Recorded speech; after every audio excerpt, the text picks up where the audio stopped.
And Neil Kashkari, they're also very conscious of the balance of risks between the Fed doing too little and doing too much, isn't he? Yeah, so Neil Kashkari made the point that he expects inflation to come off over coming months. And of course, that might give the Fed breathing space, say, next year to ease up on the rate hiking cycle.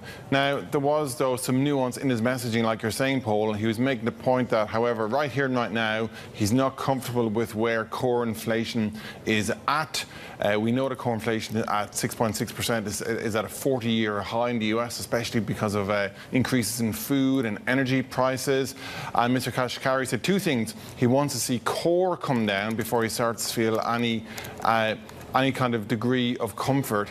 And as you mentioned, he said he's willing to do more than do less when it comes to jacking up interest rates to get inflation under control. So, you know, there was a headline takeaway that he does see sort of light on the horizon at some point, maybe next year when the Fed can ease up.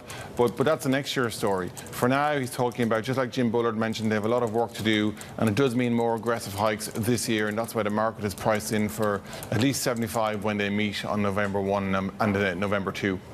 And of course, we're also going through the Beige Book today, not to mention last week's Fed minutes as well, and discovering that U.S. output, potential output being revised down significantly. How important are these words? Well, the Beige Book is really interesting because it's a liaison with the central bank officials and the real economy, companies, producers, manufacturers, and intelligence coming back picked up a couple of things. They're warning that they are slowing their hiring intentions, and remember, that's really important because the US jobs market has been the standout pillar globally in terms of the global slowdown. So any sign of cracks there will be important. So some warning from factories there.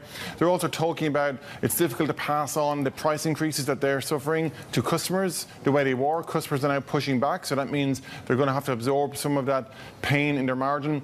And there was an uptick in references to recession in the liaison with factory owners and company owners among the Fed officials. I think there were 13 references to recession this time around. So all told, you know, it's not pointing to an economy falling off a cliff or anything like that, but it does point to concerns, and it certainly will add to the case that those people who are warning it takes a while for interest rate hikes to hit the real economy. There is that lag effect. A lot of people think the real pain in the US will come 6 months from now, and perhaps that's what the Beige Book is hinting at.